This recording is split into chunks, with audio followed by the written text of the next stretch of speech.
स्वागत है आप सभी का हमारे अगले वीडियो में। इसमें हम लोग कहानी को कंटिन्यू करते हैं। तो नेक्स्ट कहानी है हमारा धर्म क्रम। ओके, धर्म क्रम से आपको रिलेटेड कैसा कैसे क्वेश्चन पूछ सकता है हम आपको बताते हैं। पूछ सकता है कि धर्म क्रम क्या था, तो यानी कहानी है, लेख है, संस्मरण है, यात्रा वृत्तांत है, क्या है। तो धर्म क्रम हमारा कहानी है। ओके, धर्म क्रम क्या है? कहानी है। धर्म क्रम कहानी के लेखक कौन है? तो लेखक है दिनेश दिनमणि जी। ये पूछ सकता है आपको कि धर्म क्रम कहानी के लेखक का जन्म बछर क्या था, तो आपका जवाब हो जाएगा 13 सितंबर 1969। आपसे ये क्वेश्चन पूछ सकता है कि धर्म क्रम कहानी के लेखक कौन से गांव से बिलोंग करते थे, तो आप बाराडी या जैना मोड़ जो भी देखे वही आपका सही आंसर टिक हो जाएगा।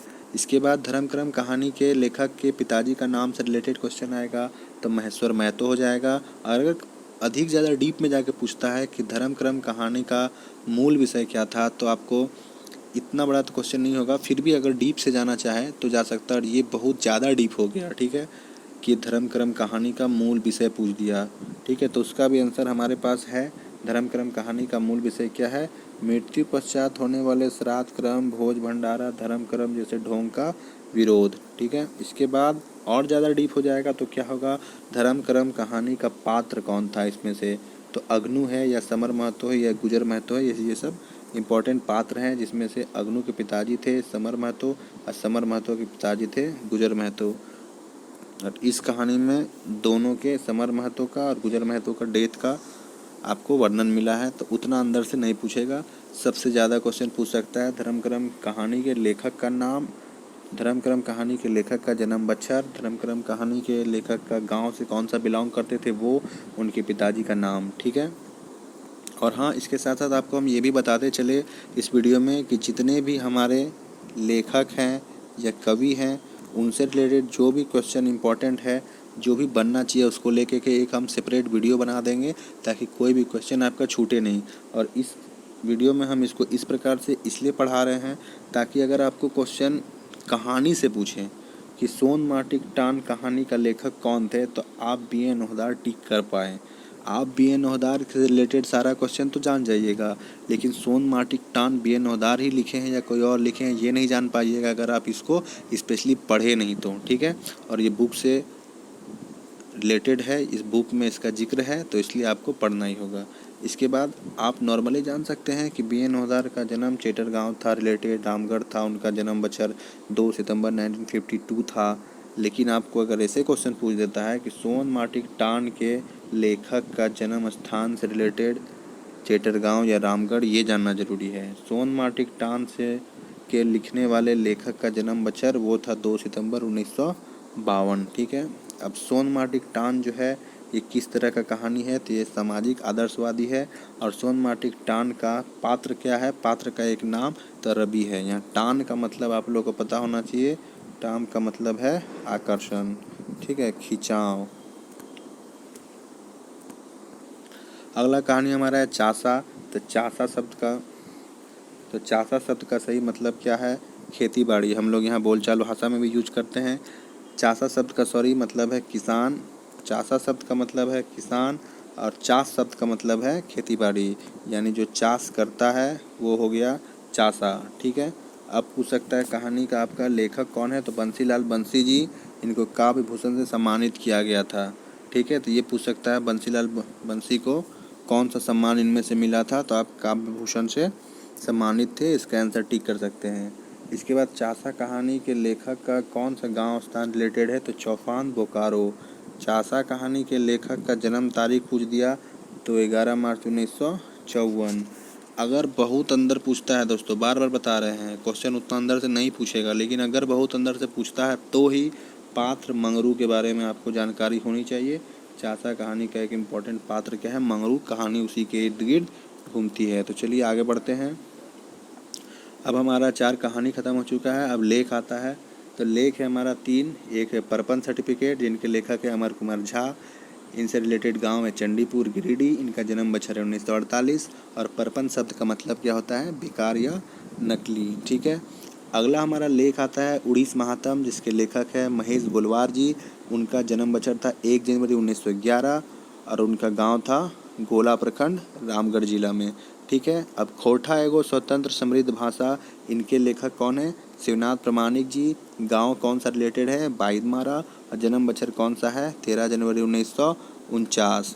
तो इस तरीके से आप लोग देखते जा रहे हैं कि जो भी लेख के बारे में अगर पूछता है, अगर मान लीजिए क्वेश्चन ऐसे पूछ दिया कि परपन सर्टिफिकेट क्या था, ओके, परपन सर्टिफिकेट क्या था?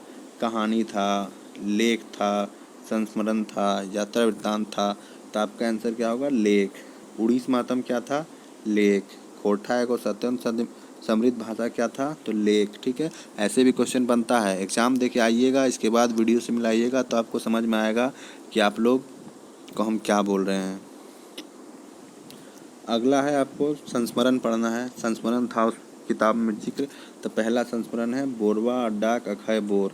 इसके लेखक कौन है? शांति भारत जी। शांति भारत जी कौन गांव से बिलोंग करते हैं? चौफान गांव, बोकारो जिला में। शांति भारत जी का जन्म बछर क्या था? 6 अप्रैल 1965। ये सब पॉइंट याद करते रहिए, ठीक है, याद करते चलिए।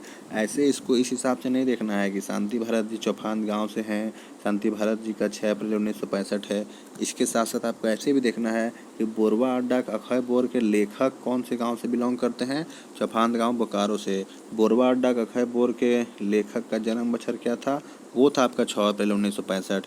क्योंकि लेखक और कवि जितने भी इम्पोर्टेंट हैं, हम आपको बार बार बता रहे हैं, उनसे रिलेटेड जो भी इम्पोर्टेंट क्वेश्चन हैं उनको हम एक अलग से वीडियो में, एक वीडियो, 2 वीडियो, जितने भी वीडियो में बन सके हम आपको बना के समझा देंगे, ठीक है, ताकि आप लोग वीडियो देखते देखते ही सारा क्वेश्चन को याद कर जाओ। इसके बाद बोरवा अड्डा का मतलब क्या है? श्रीनिवास पानुड़ी जी का गांव को बोरवा अड्डा बोला गया है। और अक्षय बोर का मतलब होता है अक्षय, तो अक्षय बट, ठीक है, लेकिन वो इस संस्मरण में पानुड़ी जी को कहा गया है, ठीक है।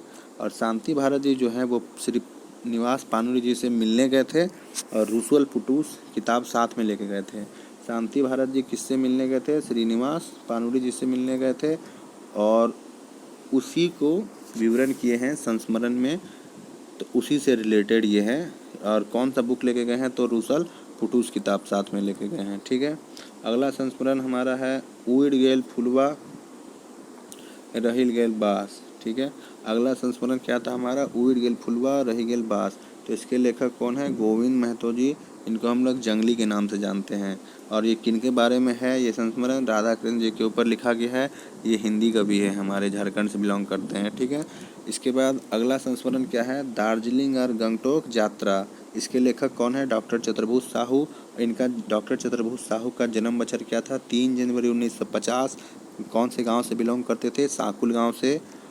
और ये अगर पूछ देता है कि यात्रा कब हुआ था, यानी दार्जिलिंग और गंगटोक यात्रा कब किए थे लोग, तो उसका आंसर है 1983। लेकिन ये बहुत डीप क्वेश्चन हो गया, यहाँ तक नहीं पहुँचेगा। सिलेबस याद रखिए बहुत वास्ट है, बहुत सारा क्वेश्चन पूछना है। अगर हर बुक को भी टच करता है लोग तो भी इतना ज़्यादा चैप्टर्स है, कहानी है, कविता है, कि इतना अंदर डीप क्वेश्चन तो नहीं पूछेगा। बस इससे अगर आपको क्वेश्चन पूछता है दार्जिलिंग और गंगटोक यात्रा से, तो डॉक्टर चतुर्भुज साहू, उनका जन्म बछर और उनका गांव, इतना तक में रह जाएगा। अगर बहुत ज़्यादा जाता है, उससे 5 क्वेश्चन बनाना चाहता है, तो ही 1983 में यात्रा किया था वो, और कितना विद्यार्थी के साथ गया था? तो 30 विद्यार्थी के साथ गए थे, ठीक है। अब हम लोग आगे बढ़ते हैं। एक शब्द चित्र था, ठीक है, एक शब्द चित्र है, तो वो कौन सा आपका शब्द चित्र है? एक सेकेंड, हाँ, ये आपका शब्द चित्र है पुटियर पालू। पुटियर पालू के लेखक कौन है? ए.के. झा। पुटियर पालू के लेखक का जन्म स्थान कहाँ है? चंडीपुर। मतलब कौन सा स्थान से वो बिलोंग करते हैं और उनका जन्म बछर क्या था? 20 जून 1939। पुटी किसको कहा गया है? तो वो नायिका है। और पालू कौन है? नायिका का पति है। और पालक साग के नाम के ऊपर उनका पालू नाम रखा गया है, ठीक है। अब हम लोग को जीवनी पढ़ना है। तो पहला जीवनी क्या पढ़ना है? बड़का बुजुर्ग बिरसा। तो बड़का बुजुर्ग बिरसा कौन लिखे हैं? ए.के. झा जी लिखे हैं। अब आपको ए.के. झा जी के द्वारा, ए.के. झा जी के बारे में कुछ कुछ जानकारी यहाँ भी है, और उनके द्वारा लिखा गया शब्द चित्र भी वही लिखे थे, पुटियर पालू, ठीक है। और ए.के. झा जी के बारे में जितना भी क्वेश्चन बनता है उसको अलग से एक वीडियो में जानी रहे हम बता देंगे। तो अब क्या है? बड़का बुजुर्ग बिरसा के विषय क्या था? वो भगवान बिरसा का जीवनी था। और इसमें हम लोग चलिए ये भी जान लेते हैं कि भगवान बिरसा का जन्म उलिहातू नामक जगह में हुआ था 15 नवंबर 1875 को। इसलिए 15 नवंबर को हम लोग झारखंड दिवस भी मनाते हैं। और बिरसा का मृत्यु कहाँ हुआ था? तो वो रांची जेल में 9 जून 1900 ईस्वी को हुआ था, ठीक है। तो चलिए आगे बढ़ते हैं। जीवनी में ही अगला जीवनी है किसका? शेख भिखारी जी का। जीवनी में अगला जीवनी किसका है? शेख भिखारी जी का है। और शेख भिखारी जीवनी का लेखक कौन है? पारसनाथ महतो है। पारसनाथ महतो कौन से गांव से बिलोंग करते थे? तो हथवाल से, और मांझी प्रखंड में है, रांची जिला में है। ठीक है, तो हथवाल और मांझी, रांची, तीनों में से जो भी ऑप्शन में दिखे उसी को टिक कर देना है, 1 नंबर ले लेना है, आगे बढ़ जाना है। पारसनाथ महतो जी का जन्म बचर के बारे में अगर क्वेश्चन पूछता है तो 31 जुलाई 1952। ठीक है। विषय अगर पूछता है शेख भिखारी, अगर कौन से विषय में था, उसका विषय क्या था, तो शेख भिखारी के जीवनी के बारे में था। ठीक है। इसके बाद एक ही एकांकी था पढ़ना हम लोग को, वो क्या था? डा। इसके लेखक कौन है? सुकुमार। सुकुमार जी का जन्म बछर क्या था? 2 नवंबर 1958। ठीक है। और गांव क्या था? भेंडरा गांव था, बोकारो जिला में है। और डा का मतलब क्या होता है? ईर्षा। आप लोग 4 फरवरी 2018 को जो पंचायत सचिव वाला एक एग्ज़ाम हुआ था, उसका खोटा था, खोटा जिनका पेपर था उनको पता होगा, क्वेश्चन आया था कि इनमें से डा का मतलब क्या है। ऑप्शन था एक उसमें, ईर्षा। तो आप लोग समझ सकते हैं कि कहाँ कहाँ से क्वेश्चन पूछता है। तो सबसे इम्पोर्टेंट जो भी क्वेश्चन इससे बन रहा था हमको, हम आपको सारा इसमें